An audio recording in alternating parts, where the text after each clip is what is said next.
Chile elige en Estado Nacional, nos acercamos a este plebiscito y se acerca, suponemos ya, la tensión para poder entender, para tomar decisiones. Y para eso tenemos a dos profesores de Derecho Constitucional. Constanza Hug, muchísimas gracias por estar aquí, muy buenas noches. Muchas gracias, Matías, muy buenas noches. Patricio Zapata, buenas noches, Patricio, por estar aquí.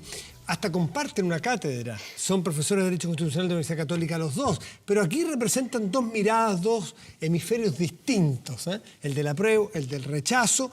¿En qué cambia la vida o en qué puede cambiar la vida una nueva Constitución a las personas? Patricio Zapata, que está por el apruebo. Mira, yo creo que difícilmente alguien que esté por el apruebo o por el rechazo podría prometer que la victoria de su postura significa que al día siguiente, el 26 de octubre, hemos resuelto los gravísimos problemas que tenemos que enfrentar. Lo que uno hace en el fondo es ponderar los pros y los contras, y es lo que están haciendo todos nuestros compatriotas en estos 30 días que quedan. Yo me he convencido que vale la pena hacer un esfuerzo por tener instituciones más legítimas, instituciones más compartidas. Yo creo que eso nos puede ayudar. Yo entiendo que hacer un proceso constituyente tiene genera ciertas incertidumbres. ¿Tiene riesgos? Incertezas. Sí, tiene riesgos. Las cosas complicadas, las cosas importantes a veces suponen riesgo. Pero yo estoy bastante convencido que para los desafíos grandes que tenemos por delante, económicos, sociales, políticos, invertir en instituciones es una buena idea. No en vez de invertir en empleo, no en vez de invertir en paz social, sino que además. Constanza, esa mirada no del borrón y cuenta nueva necesariamente, sino que invertir en fortalecer, en confianza, en legitimidad de nuestras instituciones. Este camino que se inició ya hace un tiempo, que ahora en octubre tiene su primera etapa, ¿crees tú que puede ayudar a eso? Yo creo que corremos un riesgo grande en ese sentido, porque, a ver, personas como yo, por lo menos, que le habría gustado tener una tercera alternativa en el plebiscito, ¿cierto? Que hubiera sido reforma constitucional a través de un Congreso Constituyente, creo que podría haber sido precisamente un mecanismo y un camino para poder legitimar las instituciones. Eso no se dio porque no hubo acuerdo, en el fondo, en el acuerdo del 15 de noviembre para eso, ¿no? Y en ese contexto uno tiene dos alternativas que son bien polarizantes. O sea, apruebo, quiero todo nuevo, ¿cierto? Quiero una nueva Constitución, partir de 0 hoja en blanco más 2/3, o bien rechazo, dejar todo como está. ¿Por qué digo que yo habría votado por la tercera opción? No lo digo por un tema oportunista, sino que nosotros, varios profesores de Derecho Constitucional de distintas visiones, venimos hablando de reformas constitucionales hace años. Por eso este tema como de rechazo para reformar no necesariamente, sino que tiene que ver directamente con el tema de legitimizar, o darle más legitimidad, ¿cierto?, a nuestras instituciones. Pero sí me preocupa mucho en el fondo que creo que como está establecido el procedimiento, es muy complejo que logremos hacer eso, ¿cierto? Pato siempre habla como de la casa de todos, bueno, y ahora la casa de todos y de todas, ¿cierto? Y el gran problema es que me parece que como está establecido el mecanismo, que es la hoja en blanco, porque independiente de que existan instituciones republicanas, etcétera, no es que vamos a mantener, sino que vamos a tener que juntar 2/3 para agregar cosas con un sistema electoral proporcional que es multipartidista, fragmentario, como se pudo ver en el panel claramente que nos antecedió a nosotros, y llegar a grandes acuerdos de 2/3 para poder agregar instituciones que precisamente nos permitan poder mantener los cimientos de una casa, como sería separación de poderes del Estado, poder de control, derechos fundamentales. Me parece que no veo, o yo no soy muy optimista en que eso se pueda lograr, ¿no? Hoy día Carlos Peña decía justamente, o ayer, decía que esto de la hoja en blanco no es tal, porque hay cosas como los derechos fundamentales que son un dato, suponemos que nadie podría oponerse. ¿Tú crees que hay riesgo de hoja en blanco? ¿Existe tal hoja en blanco o no? ¿O se parte de mínimos que vamos a estar todos de acuerdo? ¿O incluso eso es riesgo? O sea, que yo por lo menos no me interesa darle falsas tranquilidades a las personas. La vida, mira que obvio lo que estoy diciendo, la vida supone ciertos riesgos. Tenemos enormes problemas en el país. Y tenemos que elegir. Lo interesante es que no se nos juega todo en el plebiscito del 25 de octubre. Creo que hubiera sido muy malo que todo se decidiera en un momento, en una votación. Y lo que pasó, por ejemplo, con el Brexit en el Reino Unido demuestra que a problemas complejos, soluciones sencillas o binarias no son las más adecuadas, y en eso entiendo la incomodidad de algunos ciudadanos que se sienten un poco tironeados. Pero fíjate que en ese sentido yo rescato que esta sea una obra en 3 etapas, por lo menos. O sea, el 25 de octubre nos pronunciamos sobre iniciar un proceso. Sí. Pero con las Después- reglas que ya están establecidas, Pato. Y el problema es que esas reglas son las que van a finalmente terminar condicionando eventualmente los resultados. Que esa es la preocupación al final del día, ¿no? De que los procedimientos, y por eso el reglamento de votación, por ejemplo, ahora como que se está tomando harta importancia, condiciona muchas veces los resultados y el contenido. Entonces, esas tres etapas no están así, porque las reglas hoy día están establecidas de esa manera. Hoy día tú no es que le vayas a hacer un escrutinio a la Constitución actual para ver qué mantienes y qué no mantienes. Una Constitución que por lo demás, de hecho hoy día salía en Mercurio, ¿cierto? Ha tenido, el 70% digamos ha cambiado, ha tenido 52 reformas, todos los capítulos han sido modificados ahora con la reciente reforma del Banco Central. Entonces, finalmente el procedimiento y todas las reglas ya están establecidas. Entonces, esas tres etapas no están así, ¿no? Déjame terminar la idea de las tres etapas porque es bueno que nuestros auditores a esta hora de la noche sepan que el 25 de octubre lo que hacemos es decir sí o no a un proceso. Abrir un proceso. Abrir un proceso. Es como la idea de legislar. Luego, el 11 de abril del próximo año, si gana el apruebo, de nuevo tenemos que ir a votar y elegimos convencionales. Y luego, dependiendo de qué nos parezca como ciudadanos, la calidad del producto, tenemos una tercera oportunidad. Plebiscito de salida. El plebiscito de cierre, en que decimos si nos gusta o no la alternativa. Entonces, va a haber varios momentos para que los defensores de la actual Constitución y puedan hacer su argumento, puedan decir, ¿sabes qué más? Es buena esta Constitución. Y en el plebiscito de cierre van a poder compararla no con una idea, no con un ideal que alguien puede Sino con la considerar, del 80. sino con el proyecto que salga de la convención. Sí, pero es que si lo que sale en la convención se rechaza, queda automáticamente vigente el actual. Exactamente. La Por Constitución. lo tanto, ese plebiscito de salida va a ser de alguna manera binaria entre la nueva Constitución y la actual. Con la Así diferencia que ahora vas a tener dos cosas concretas que comparar.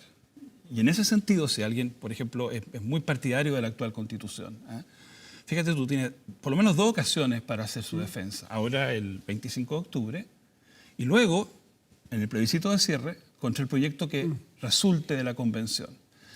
Entonces, yo no quiero desdramatizar porque el plebiscito es importante. Yo no vengo hoy día, un domingo en la noche a las 11:45 a decir, no, esto no es muy importante. Esto es muy importante. Pero creo que afortunadamente se buscó un método donde no nos jugamos el todo por el todo en un acto, sino que iniciamos un proceso y yo encuentro que es bastante razonable el proceso. Lo encuentro un proceso sensato, nos da la oportunidad de corregir si sentimos que nos hemos equivocado. De hecho, hay gente que puede votar a prueba ahora en octubre. Y puede votar rechazo al final. después, y al revés. Constanza, Probable. No es porque- tan improbable si es que encuentran que en el proceso se agarraron a las patadas los constituyentes y quedó Está bien, un pero- mamarracho de constitución porque no pudieron conversar. ¿No sería raro que algunos de la prueba hoy día digan, ¿saben supuesto. qué? Rechazo al final. Eso puede pasar, pero imagínate lo que significa, bueno, por eso mismo yo también decía que eventualmente una tercera alternativa habría sido mucho menos polarizante que lo que tenemos hoy día, porque al final lo que le estamos preguntando a la ciudadanía, aun cuando tengamos estos tres hitos, como plantea Pato correctamente, ¿cierto? Es si quiere una nueva constitución o no. Eso es. Entonces, finalmente, es como por eso se le dice plebiscito de entrada, ¿verdad?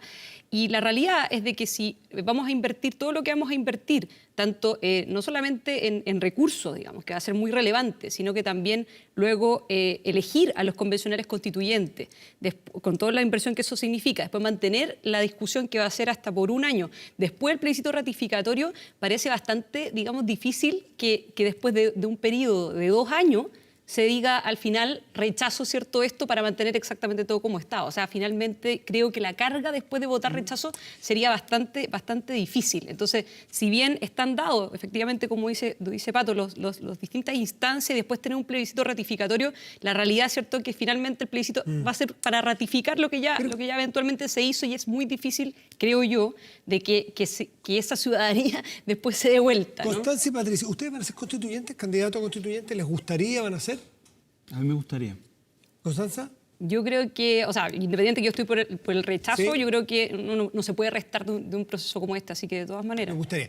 En el evento de que ustedes, por ejemplo, perdieran, si van a unas candidaturas de ustedes, son expertos, y cada partido, cada sector tendrá su experto. Así como está el sistema electoral, está y si difícil. no quedan expertos, muchas veces nos preguntan a nosotros, oye, ¿y quién va a escribir la Constitución? ¿Qué es lo que indica este proceso que tenemos abierto hoy día, Pato y Constanza? ¿Quién la va a escribir? Porque si yo fuera constituyente, yo no tengo idea cómo partir, más que poner la fecha. Entonces, ¿qué está establecido allí para que sea algo razonable, una discusión a partir de lo que una Constitución debe tener, Constanza? Bueno, a ver, igual ese es precisamente, de hecho, parte de mi preocupación, ¿no? El hecho de que al no hacer un escrutinio, que de hecho Pato en algún minuto, por supuesto, mucho tiempo antes del acuerdo, planteaba hacer un escrutinio de repente en la Constitución actual, ¿cierto? Partamos de cero, o sea, hoja en blanco y tener que tener los 2/3 para agregar texto. Los constituyentes... evidentemente que no van a ser puros, o sea, el porcentaje minoritario van a ser expertos. ¿Por qué? Porque el sistema electoral... Ojalá haya 1, 2, 3, claro, 4 expertos. porque el sistema electoral está hecho en el fondo para que con los distritos que pasaron de 60 al binominal a 28, son distritos muy, muy grandes y por lo tanto vas a tener que ir acompañado en las listas de gente que tenga mucho conocimiento para que eventualmente te puedan tirar para arriba y poder salir. Sí. O sea, ese es básicamente el desafío que alguien como Pato y como yo vamos a tener, ¿no? Que no somos personas conocidas, ¿no? En ese sentido, o sea, más allá de que... Sí, pero no va a ser fácil ganar una elección. Claro, no va a ser fácil. Naturales. No quiero desmerecer Pato Zapata, por supuesto, tiene mayor nivel de conocimiento que yo, pero mi punto es que no somos personas en el fondo que estemos o que hayamos participado tampoco en política activa en otras oportunidades, etcétera. Entonces, va a ser muy difícil. Ahora, lo que sí va a tener es un respaldo de asignaciones, los convencionales constituyentes parecido a lo que tienen los parlamentarios, y una secretaría técnica que hoy día no está muy claro todavía con cuánta gente lo va a conformar, que va a colaborar en el fondo con la convención. Pero la realidad, ¿cierto?, es que evidentemente no pueden ser puros expertos los que participen de la convención. Tampoco es la idea. Tampoco es la idea, pero sí. O sea, a ver, dos cosas. Por supuesto, el aterrizaje técnico requiere un especialista y puede ser un convencional o una convencional o puede ser el equipo de secretaría que está contemplado y ojalá sea de altísima calidad. ¿Perdón, de cada uno de los convencionales o general, una secretaría Parece que general? se está pensando en una general y no que cada uno tenga su ¿Y cómo equipo. se va a comprar esa general? Mira, una alternativa, creo yo, es que las distintas universidades pongan a disposición de este equipo y de este financiamiento a sus profesoras y sus profesores. Pero déjame decirte lo siguiente, y esto a veces... La elección de qué universidades, cuánto van a hacer... Bueno, son todas cosas difíciles. ¿Ah? Nadie dijo que iba a ser fácil. Exactamente. O sea, yo bienvenidas todas las dificultades porque el desafío es mayúsculo y hay que asumirla, mejor mirarla. Pero mira, esto que quiero decir, lo pienso genuinamente, no es un... La decisión sobre qué cosas ponemos en la Constitución no necesita haber estudiado Derecho durante 5 años. El aterrizaje técnico sí. Nuestros pequeños emprendedores o medianos emprendedores, nuestros arquitectos, nuestras arquitectas, nuestros empresarios, nuestros trabajadores, pueden tener una opinión y tienen una opinión. Por ejemplo, si reconocemos a los pueblos originarios, si descentralizamos más, si tenemos más diputados o menos diputados. Luego viene la parte técnica. Entonces, yo he usado y quizá he abusado de la imagen de la casa de todos y todas. Pero cuando tú buscas una casa, Matías, es cierto que necesitas arquitecto, necesitas constructor, necesitas ingeniero. Pero saber la opinión de los que Pero ¿cuál es la casa que tú quieres? La decide la familia. Exacto. Ella le que le dice al ingeniero, al constructor, al arquitecto, las medidas, la orientación, la luz, el color. ¿Qué casa quiere? ¿Qué casa quiere? Los habitantes de esta casa. Déjenos hacer una pausa y ya volvemos aquí en Estado Nacional. Vale.